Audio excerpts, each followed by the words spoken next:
3 signatures.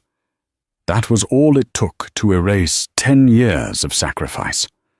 There was no screaming, no shattered vases, and absolutely no begging. When Preston slid the divorce papers across the mahogany table, expecting a war for his millions, he didn't get one. He got a silence so cold it should have frozen the ink in his pen. He thought he was discarding a trophy wife who had lost her shine. He didn't realize he was handing the tactical codes of his entire life to the enemy. He smiled as she walked out with nothing but a handbag, convinced she was ruined. He was wrong. The woman who walked out that door wasn't a victim. She was a CEO in waiting, and by the time the engines of the Gulfstream G650 roared over his head, it would be too late to apologize. The air in the conference room of Sterling, Halloway, and Partners smelled of old leather and expensive indifference. It was a smell Audrey knew well.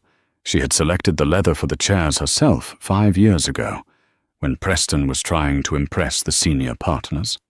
Back then, she was his secret weapon, the woman with the impeccable taste and the steel trap mind who curated his image.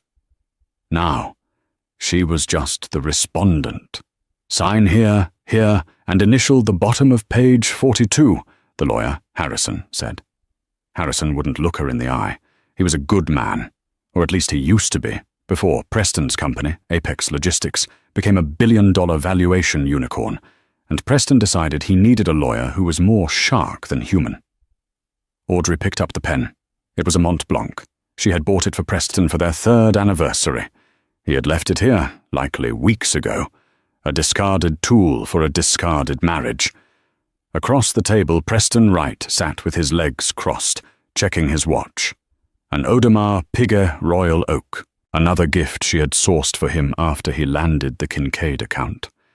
He looked bored, not sad, not angry, just inconvenienced. Audrey, let's not make this difficult, Preston sighed, finally looking up from his phone. The prenup is ironclad. You know that. I'm being generous by letting you keep the Audi. But if you try to go after the stock options in Apex, we'll be here for years, and you can't afford Harrison's hourly rate. He chuckled dryly, a sound that used to make her feel safe, but now sounded like sandpaper on glass. Actually, I'm paying Harrison, so you definitely can't afford him. Audrey looked at him, really looked at him. She saw the grey creeping into his temples, grey she used to dye for him on Sunday nights, so he'd look fresh for Monday meetings. She saw the slight tremor in his hand, the result of too much espresso and not enough sleep, a tremor she used to soothe with herbal teas and patience. She saw a stranger. I don't want the stock options, Preston, Audrey said softly. Her voice was steady, lacking the tremble he had evidently prepared himself to ignore. Preston blinked. He exchanged a confused look with Harrison. Excuse me? I said I don't want the stock. I don't want the house in the Hamptons. I don't want the alimony, Audrey continued, her hand moving fluidly across the pages. Scritch, scratch. The sound was deafening in the quiet room. I just want out. Preston narrowed his eyes. He was a negotiator. He treated life like a transaction, and when the other party folded too easily, he assumed it was a trap. You want nothing? After 10 years? I didn't say I want nothing, Audrey corrected, closing the folder and sliding it back. I said I don't want your things. She stood up. She was wearing a simple navy dress, one she'd had for years. No jewelry. Her wedding ring was already sitting in the small velvet dish on the center of the table. Isla is waiting in the car, isn't she? Audrey asked. It wasn't an accusation. It was a statement of fact. Preston stiffened. This isn't about Isla. Everything is about Isla, Preston. She's 24. She's an influencer. She looks good on your arm at the galas I organized for you. Audrey picked up her purse. She fits the valuation of Apex better than I do. I get it. It's just business. Audrey, don't be bitter, Preston snapped, his guilt flaring into anger. I built this empire. I need a partner who understands the future, not someone who's stuck in the past, managing my calendar. Audrey smiled. It was a small, sad smile that didn't reach her eyes. "You built the empire, Preston, but you never understood the foundation. Goodbye." She walked out. She didn't slam the door. She closed it gently, with a soft click that signaled the end of a decade. As she walked through the lobby, she saw the sleek black Bentley idling at the curb. The window rolled down, and Isla Munro peered out over the top of her oversized Dior sunglasses. She was undeniably beautiful, glowing with youth and the thrill of victory. "Did you cry?" Isla asked, her voice feigning sympathy but dripping with venom. "Preston said you'd probably cry." Audrey paused on the sidewalk. The New York wind whipped her hair, but she felt warmer than she had in years. "No, Isla," Audrey said, leaning in slightly. "I didn't cry, but make sure you keep the receipts for everything. Preston hates unauthorized expenses." She turned and walked toward the subway station. She didn't look back. She didn't need the Bentley. She had a meeting to get to, and she couldn't be late. 3 months had passed since the divorce was finalized. For Preston Wright, life was supposed to be a continuous ascent. He was the CEO of Apex Logistics, the darling of Wall Street, and he had the hottest fiancée in Manhattan. Isla had moved into the penthouse immediately, redecorating Audrey's muted, elegant beige tones with loud, modern art and velvet furniture that looked good on Instagram, but was uncomfortable to sit on. But something was wrong. It was a low-level hum of chaos that Preston couldn't quite identify. It started with small things. He missed a dental appointment, then he missed a crucial dinner with the Senator of New York because it wasn't on his calendar. When he screamed at his new executive assistant, a terrified 22-year-old named Chloe, she stammered that she didn't know he had a standing invite. Audrey always knew, he had shouted, before catching himself. Then, the business hitches began. Apex Logistics relied on global shipping routes. It was a complex web of customs regulations, fuel surcharges, and international diplomacy. Preston was the face. He sold the dream. But he had forgotten who handled the nightmares. "Sir, the shipment in Hamburg is stuck," his COO Mark said, pacing around Preston's office. "Customs is demanding the Schedule B compliance forms for the lithium batteries." "So send them," Preston barked, swiveling in his chair. "Why are you bothering me with paperwork?" "We don't have them," Mark said, sweating. "The contacts in Germany. They were Audrey's. She spoke German. Preston. She used to call the port authority in Hamburg personally every Christmas to send gifts. They put a hold on our containers because nobody called them this year." Preston froze. "She called them?" "She called everyone," Mark whispered. "The suppliers in Shenzhen, the union leaders in Ohio, the regulator in Brussels. Preston, she wasn't just managing your calendar. She was managing the relationships." Preston waved a hand dismissively, though a cold knot formed in his stomach. "Hire a German translator. Send a gift basket. Fix it. I have a gala to plan." Ah, the gala. The Sterling Vanderbilt merger ball. It was the event of the century. Damon Sterling, the recluse billionaire who owned half of the tech infrastructure in Europe, was merging his private equity firm with the Vanderbilt estate. It was an invite-only event in Monaco. Preston had been working for 2 years to get Apex Logistics acquired by Sterling. It would be his exit strategy, a $2 billion buyout. "Isla," Preston called out as he went home that night, "did the invitation for the Sterling Gala arrive?" Isla was on the couch, live-streaming an unboxing of a handbag.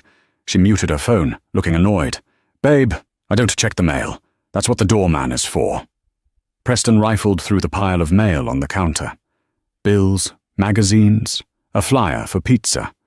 No gold-embossed envelope. "That's impossible," Preston muttered. "Damon Sterling knows who I am. We're the leading logistics partner for his North American operations." He called his secretary. "Get me the Sterling Group, now." 10 minutes later, he was on the phone with a junior associate at Sterling Enterprises. "Mr. Wright," the voice was cool, detached. Mr. Sterling manages the guest list personally. If you didn't receive an invitation, I'm afraid there's no space." "No space?" Preston laughed incredulously. "I'm the CEO of Apex. We move your hardware. I need to speak to Damon." "Mr. Sterling is unavailable. He is currently in negotiations." Preston hung up, his face red. He turned to Isla. "We're going to Monaco anyway." Isla's eyes lit up. "Really? Can we take the jet?" "We'll charter one," Preston said, gritting his teeth. "I'm going to crash that party. Damon Sterling needs to see me. Once he sees the numbers, he won't care about an invitation." He didn't realize that the negotiations Damon Sterling was in were happening in a small, quiet coffee shop in Brooklyn, and the person sitting across from him wasn't a banker. It was Audrey. While Preston was panicking over German customs forms, Audrey was sitting in a booth at Sal's Coffee on 4th Avenue, wearing a hoodie and leggings. Across from her sat a man who looked like he had just stepped off a GQ cover, though he was trying very hard to look inconspicuous in a baseball cap. Damon Sterling, 35, worth $40 billion, and currently stealing a bite of Audrey's bagel. "So," Damon said, chewing thoughtfully, "let me get this straight. You handled the logistics for the Kincaid merger, the Shenzhen expansion, and the crisis management for the oil spill in the Gulf?" "I didn't have the title," Audrey said, sipping her black coffee. "But yes, I wrote the strategy. Preston presented it." Damon shook his head. "I met Preston. The man thinks logistics is just ordering Ubers for his staff. I always wondered how Apex ran so smoothly with him at the helm. It was you." "It was me," Audrey admitted. "But that's over now. Why did you find me, Damon?" Damon leaned forward, his intense blue eyes locking onto hers. "Because, Audrey, I'm about to merge with the Vanderbilt estate. It's a logistical nightmare. I have assets in 40 countries that need to be integrated within 6 months. My current board suggests I buy Apex Logistics to handle the transition." Audrey laughed. "Don't do it. Apex is a sinking ship. Without the back-end relationships I maintained, their efficiency is going to drop by 40% in the next quarter. You buy them now, you're buying debt and lawsuits." Damon smiled. It was a genuine smile, sharp and dangerous. "I know. That's why I'm not buying Apex. I want to build something new, internal, better." He slid a contract across the scarred wooden table. It wasn't a marriage proposal. It was something far more intimate for a woman like Audrey. Chief Operating Officer, Sterling Global. Audrey looked at the salary. It had more zeros than she had ever seen on a paycheck addressed to her. "I don't want to be a hidden wife anymore, Damon," she whispered. "I don't want a wife," Damon said, his voice dropping an octave. "I want a partner, a wartime general. You signed this, and you aren't hiding behind anyone. You're standing next to me. In fact..." He pulled a second document out. "This is the deed to 10% equity in the new venture. You won't just be an employee, you'll be an owner." Audrey's hands shook slightly as she touched the paper. This was it.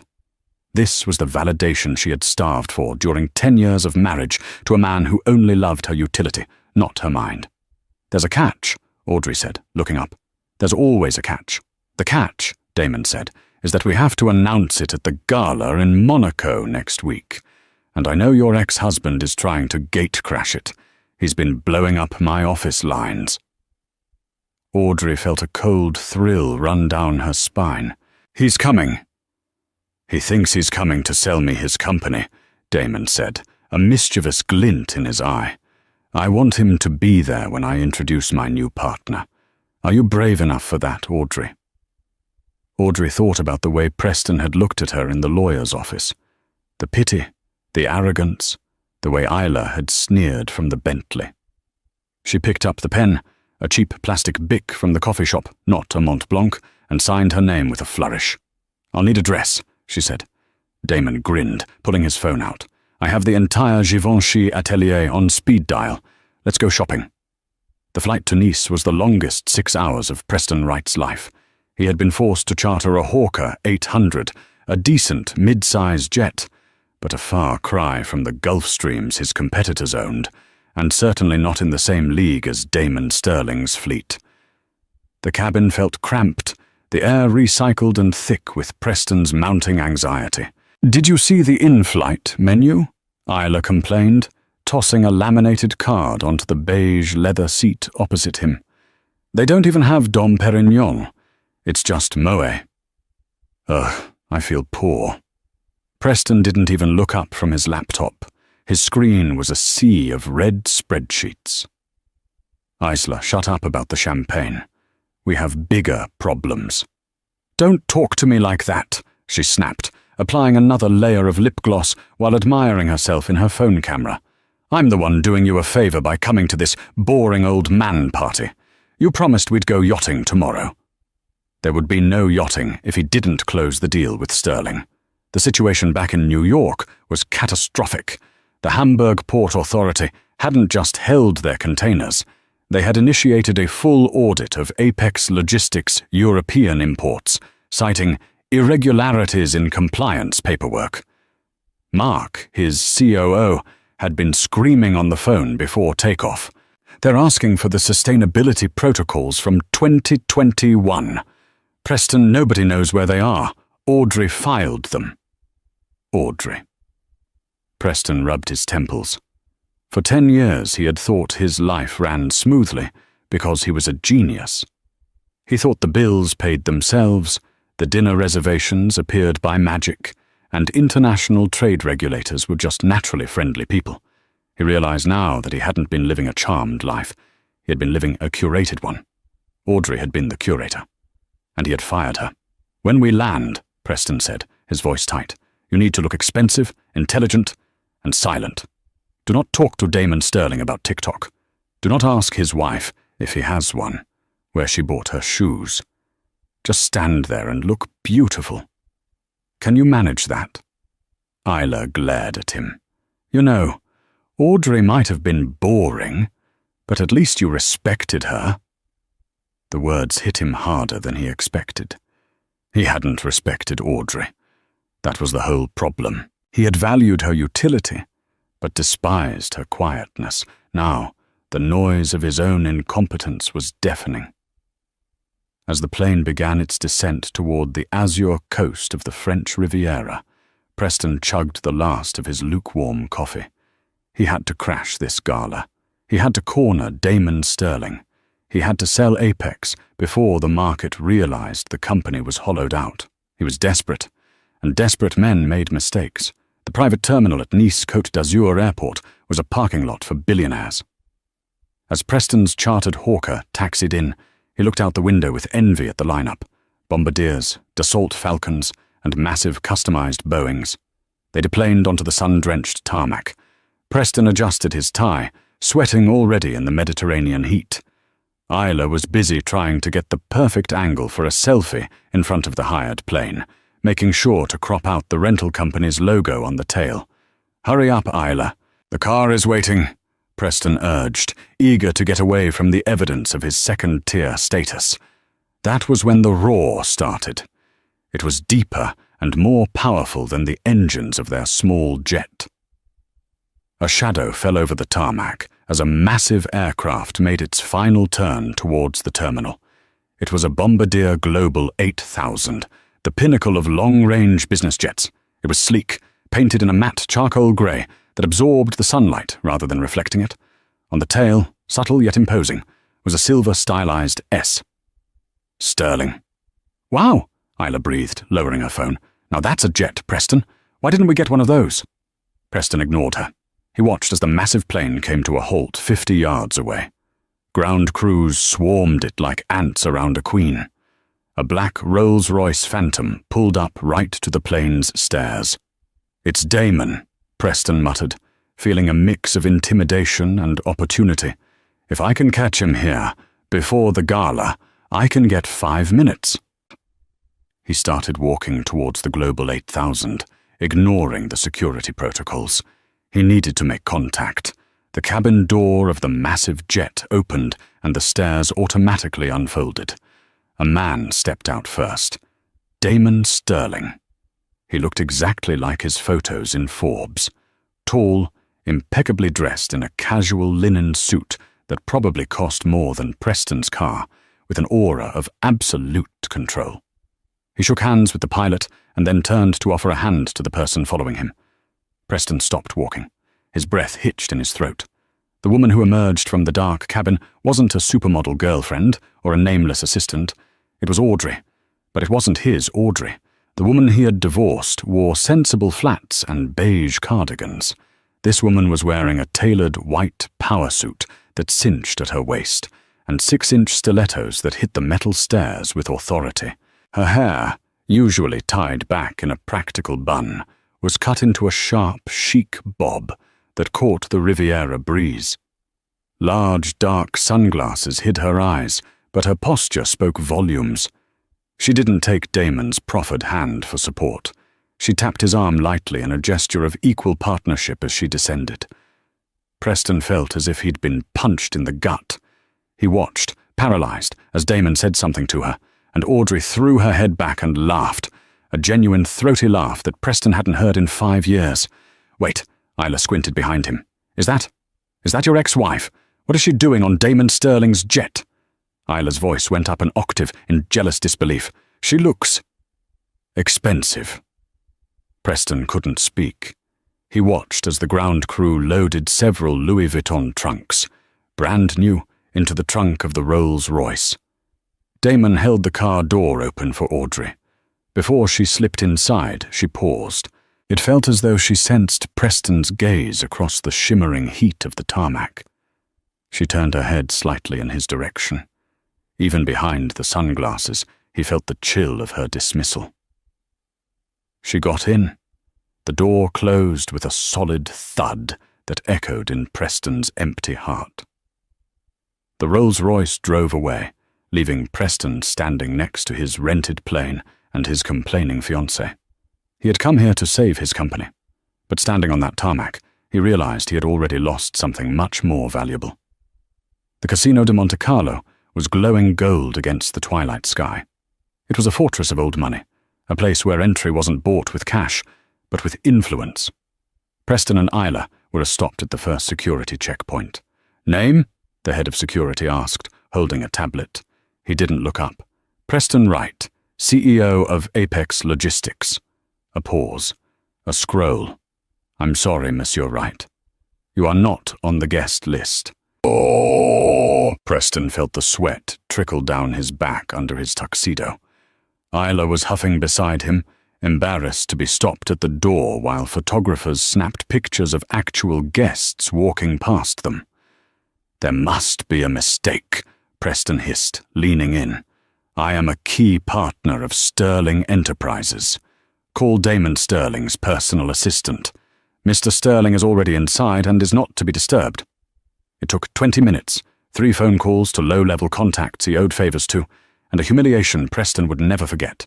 But he finally managed to get them provisional entry as the guests of a mid-tier European banker he barely knew. Inside, the ballroom was a sea of diamonds, silk, and power. The air smelled of expensive champagne and even more expensive perfume.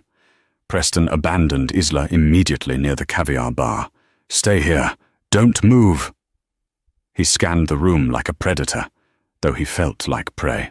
He spotted Damon Sterling near the center of the room, holding court under a massive crystal chandelier.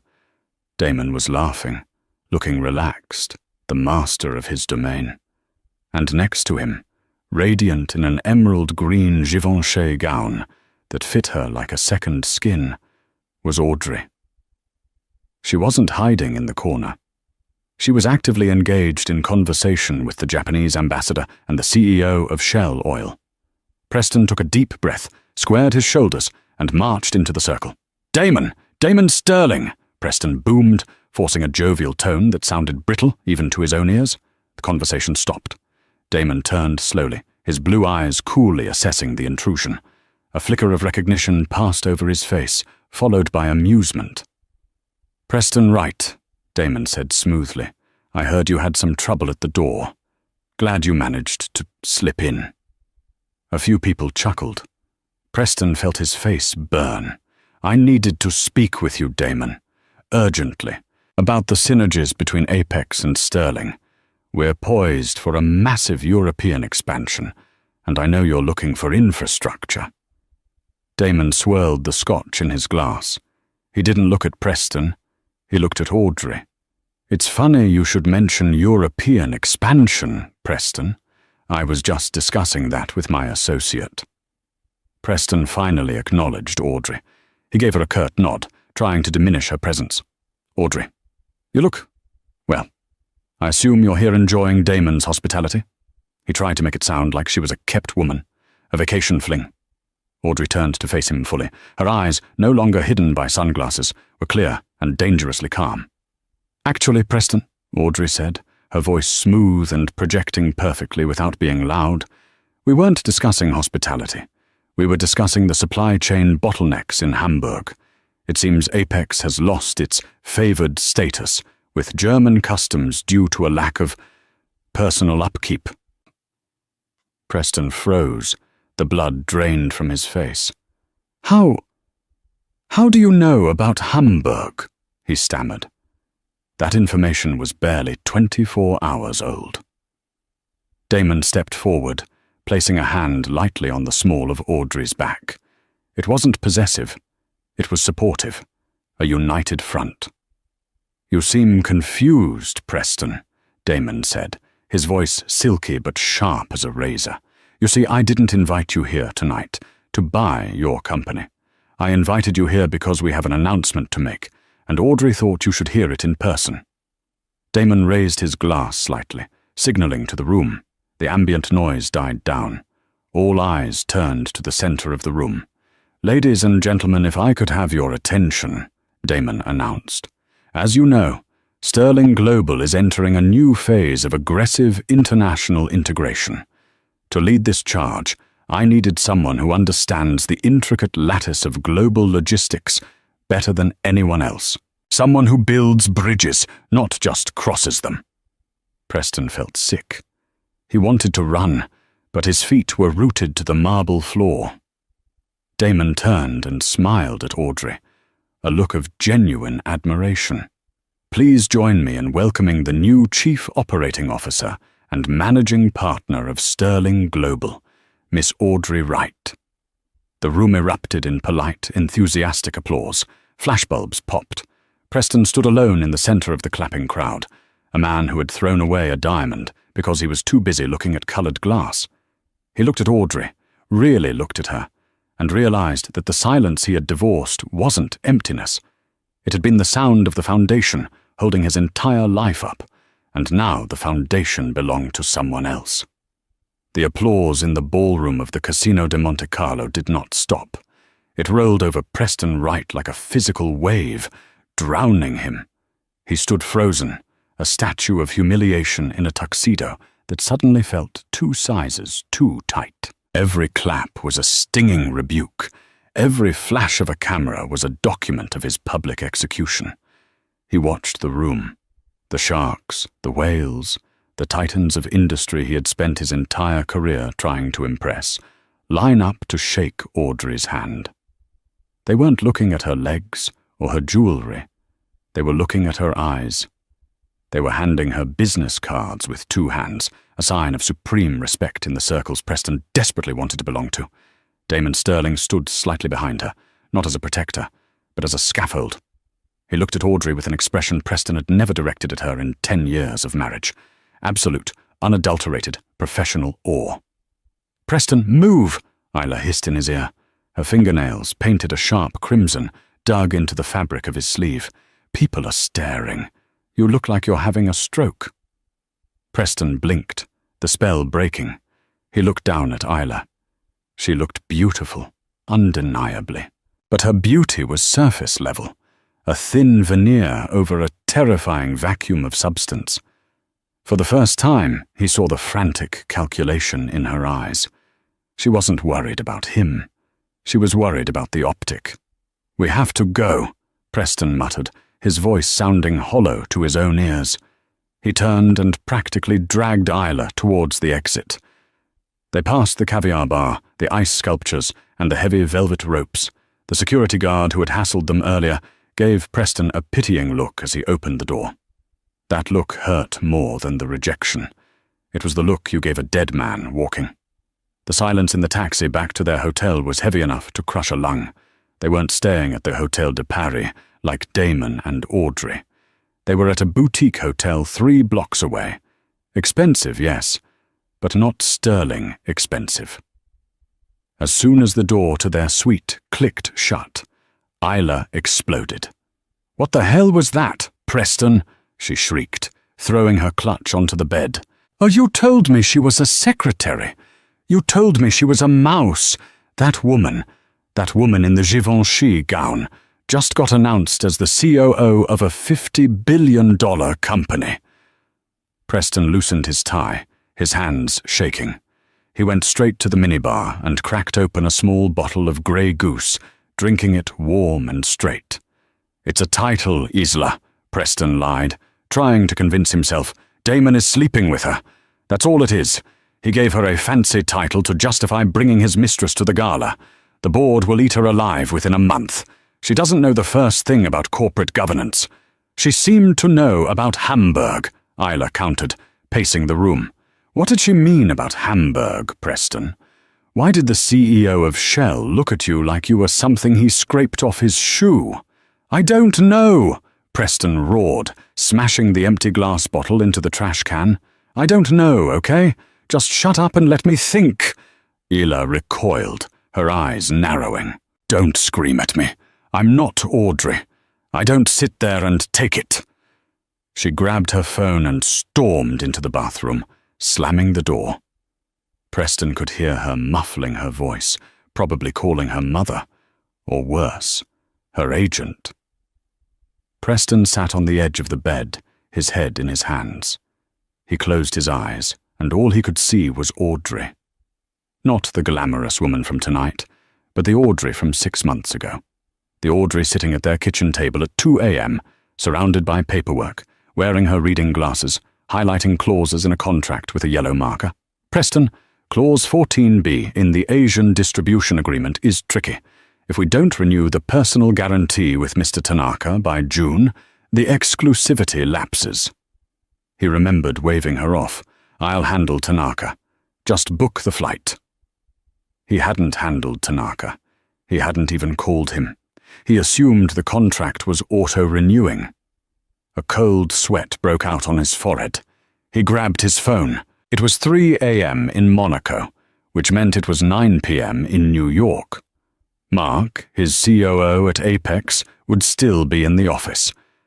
There were 23 missed calls. Preston dialed Mark. It rang once. "Preston." Mark's voice was breathless, panicked. "Where the hell have you been? I've been trying to reach you for 6 hours." "I was at the gala," Preston said, rubbing his temples. "What is it, Mark? The Hamburg issue?" "Forget Hamburg. Hamburg is a paper cut. We just bled out," Mark shouted. "The Asian consortium just pulled the plug.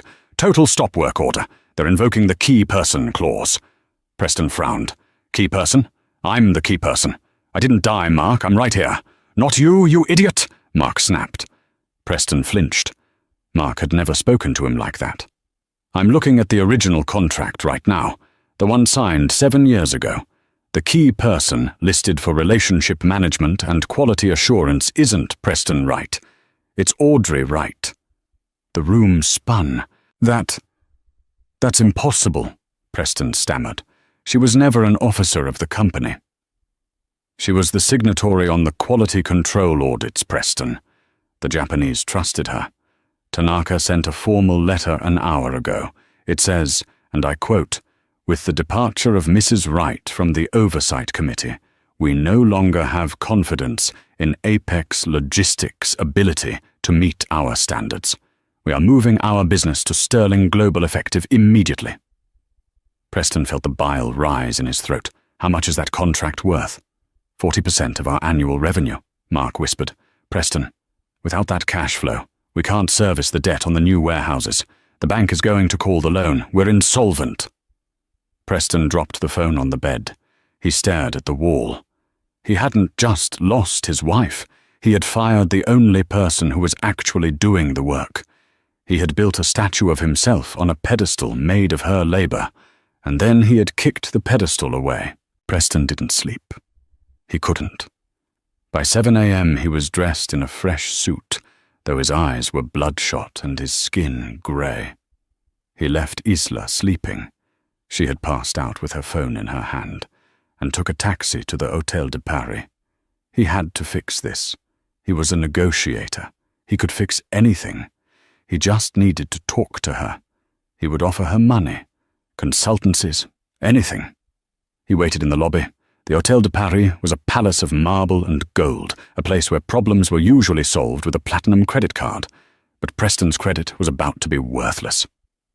At 8:15 a.m., the elevator chimed. Audrey walked out. She looked fresh, rested, and terrifyingly capable. She was wearing a cream-colored business suit, her hair pulled back in a sleek, professional style. She was typing on a tablet as she walked, flanked by 2 assistants who were frantically taking notes. "Tell the Shenzhen team to reroute the container to Rotterdam," she was saying, "and schedule the video conference with the Minister of Transport for 2 p.m. "Audrey!" Preston lunged forward, breaking through the invisible barrier of her entourage. One of the assistants, a young man with a sharp jaw, stepped in front of him, but Audrey held up a hand. She stopped. She looked at him. It was the look that destroyed him. It wasn't anger. It wasn't hatred. It was the mild annoyance one feels when a fly lands on a freshly cleaned table. "Preston," she said, "I have a meeting with the Italian trade delegation in 20 minutes. We need to talk," Preston pleaded, his voice cracking. "Now, private." Audrey sighed, checking her Cartier watch. She nodded to her assistants. "Give us 2 minutes. Meet me in the car." The assistants scattered. Preston and Audrey stood alone in the center of the gilded lobby. "Make it fast," she said. "You're killing the company," Preston blurted out. "Tanaka pulled the contract. Mark says you're the key person." "You can't do this, Audrey. We built Apex together." Audrey raised an eyebrow. "We? Interesting choice of pronouns, Preston. When you sat in that lawyer's office 3 months ago, you were very clear that you built the empire and I was just managing the calendar. Which is it? Are you a genius or did you need me?" I made a mistake," Preston admitted, the words tasting like ash. "Okay? I underestimated your involvement. I'm admitting it. Are you happy? But you can't destroy the livelihood of 400 employees just to get back at me." "I'm not doing anything to you, Preston," Audrey said calmly. "I didn't tell Tanaka to leave. I simply sent out a press release announcing my new position. The market reacted. Tanaka reacted. That's business." "You knew," Preston accused, pointing a shaking finger at her. "You knew the contract was tied to you." "Of course I knew," she snapped, her voice dropping to a steely whisper. "I wrote the contract, Preston. I wrote it while you were playing golf in the Hamptons. I wrote it while you were networking at bars until 3 a.m. I secured every major win Apex ever had while you took the bows." She stepped closer, invading his space. "You wanted a trophy wife, Preston. You wanted someone to look pretty and be silent. Well, congratulations.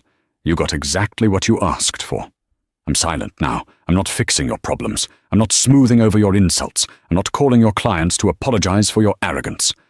"I'll give you shares," Preston begged, desperation clawing at his throat. "I'll give you 20% of Apex. Just make the call. Tell Tanaka to stay." Audrey laughed. It was a dry, hollow sound. "I own 10% of Sterling Global, Preston. That's worth more than the entirety of Apex, even before you ran it into the ground. I don't want your shares. I don't want your money." "Then what do you want?" Preston cried. "What do you want from me?" Audrey looked at him, her eyes softening with something that looked like pity. "I want you to understand," she said softly. "I want you to understand that you didn't divorce a wife. You divorced your luck, and now you're just a man with a dying company and a girlfriend who loves your credit limit, not you." She turned around. "Audrey, wait. Isla, she's going to leave me if I go broke." Audrey paused, looking back over her shoulder. "That sounds like a logistical problem, Preston.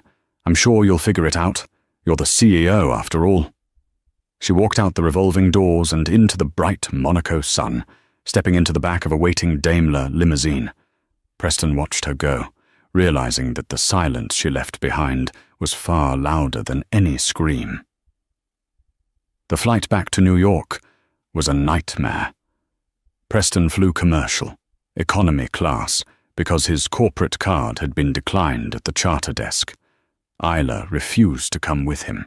She stayed in Monaco, claiming she had opportunities to pursue. Preston knew what that meant. She was hunting for a new host. He landed at JFK and went straight to the Apex headquarters in Midtown. The office was quiet. Too quiet. People were packing boxes. He burst into the conference room. The board of directors was already there. They hadn't invited him, but they were expecting him. Sitting at the head of the table, Preston's seat, was Arthur Sterling, Damon's uncle, a ruthless corporate raider who owned a minority stake in Apex. "Sit down, Preston," Arthur said, not looking up from a stack of files. "This is my company." Preston spat, though he sat in one of the side chairs. "You can't start a meeting without me." "We can, and we did," Arthur said, sliding a document across the table. "We've voted to remove you as CEO, effective immediately, for gross negligence and breach of fiduciary duty." "Negligence?" Preston slammed his hand on the table. "I built this—" "You lost the Tanaka contract," Arthur interrupted, his voice booming. "You ignored 3 warnings from the Hamburg Port Authority. You missed the renewal deadline for the North American fuel subsidies. In the last 3 months, since your divorce was finalized, the operational efficiency of this firm has dropped by 62%. Arthur took off his glasses and looked at Preston with disgust. "We brought in an auditor, Preston. Do you know what they found? They found that for the last 7 years, 90% of the strategic correspondence was sent from your email address. But the IP logs show they were written from a laptop registered to Audrey Wright." The room was silent. The other board members, men Preston had drank whiskey with, men he thought were his friends, wouldn't meet his eyes. "You were a figurehead, Preston," Arthur said brutally, a handsome face on a brochure. "We thought we were investing in a brilliant duo. Turns out we were just investing in her. And since you were foolish enough to let her go without a non-compete clause, she is now our main competitor." "I can fix it," Preston whispered. "It's already fixed," Arthur said, closing the file. "Sterling Global has made an offer to acquire the assets of Apex Logistics for pennies on the dollar. We accepted the offer 20 minutes ago." Preston felt the blood drain from his face. "You sold my company? To Damon?" "To Audrey," Arthur corrected. "She led the acquisition team. She was very specific, Preston. She wanted the infrastructure, the warehouses, and the fleet. But she explicitly stated she did not want the management team." Arthur pointed to the door. "Security is waiting to escort you out. You have 10 minutes to clear your desk. Take the stapler if you want. It's about the only thing you have left." It was raining when Preston got back to the penthouse. It was fitting. He swiped his keycard. Red light. Access denied. He had to beg the doorman, a man named Henry, whom Audrey used to bake cookies for, to let him up. Henry looked at him with sad eyes and used the master key. The penthouse was a wreck. Isla had come back while he was at the office. She must have caught an earlier flight using her own emergency funds. Clothes were strewn everywhere. The closet was gutted. The jewelry box was overturned. Preston walked into the bedroom. Isla was trying to zip a massive Louis Vuitton suitcase. She was wearing her coat, sweating, her makeup smeared. "Isla!" she screamed, jumping back. "You scared me. God, you look terrible." "Where are you going?" Preston asked, leaning against the doorframe. He felt incredibly tired. "I'm leaving, Preston," she spat, wrestling with the zipper. "I tried to use the black card at the hotel. Declined. I tried the joint account. Frozen. You're broke. You're actually broke." "We can rebuild," Preston said, though he didn't believe it. "I'm an entrepreneur, Isla. I can start again." "With what?" Isla laughed, cruel and harsh. "You're a joke, Preston. Twitter is trending with #ApexFail. Everyone knows Audrey was the brains. Nobody is going to give you a dime. She finally got the suitcase zipped. She stood up, hauling it off the bed. "I'm going to stay with my sister. Do not call me." "I left my wife for you," Preston whispered.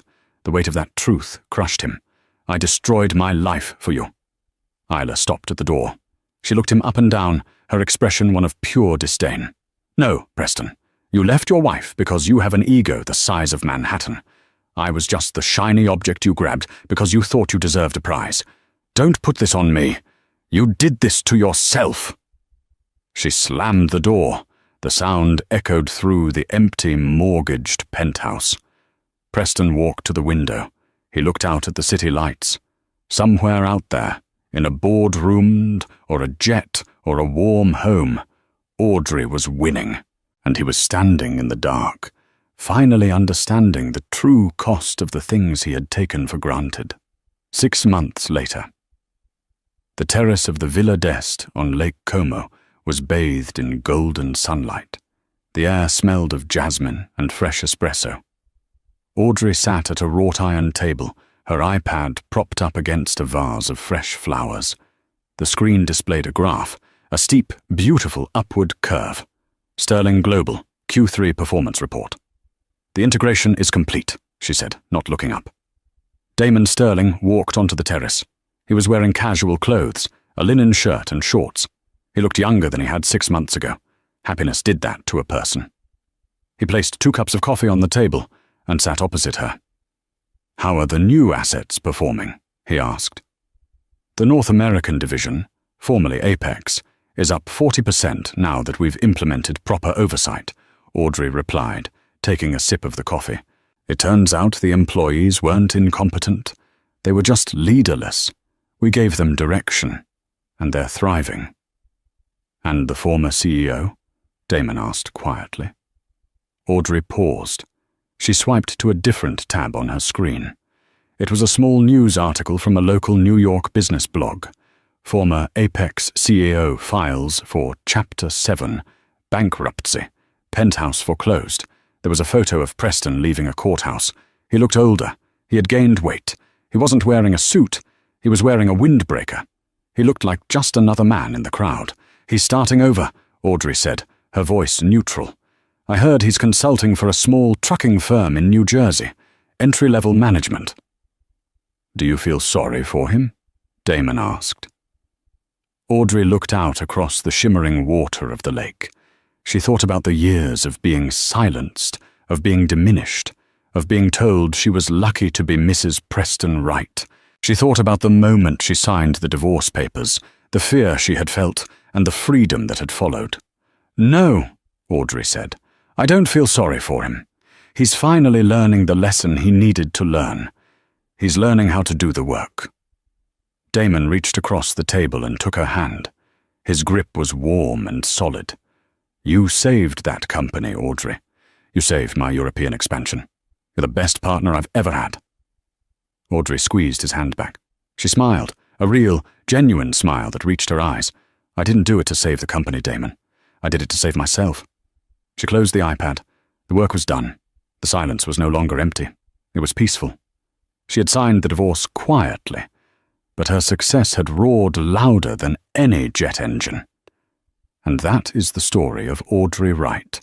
She proved that you should never underestimate the quiet ones, because they are usually the ones holding the keys to the kingdom. Preston Wright learned the hard way that when you treat a partner like an accessory, you might just find yourself bankrupt when they decide to walk away. True value isn't always loud, and it isn't always flashy. Sometimes it's the person sitting quietly in the background, making sure the foundation doesn't crack. If you enjoyed this story of justice, resilience, and sweet revenge, please smash that like button. It really helps the channel grow and lets us know you want more stories like this. What would you have done if you were Audrey? Would you have helped Preston when he begged? Or did he get exactly what he deserved? Let me know in the comments below. Don't forget to subscribe and hit the notification bell so you never miss a new story. Thanks for watching, and see you in the next video.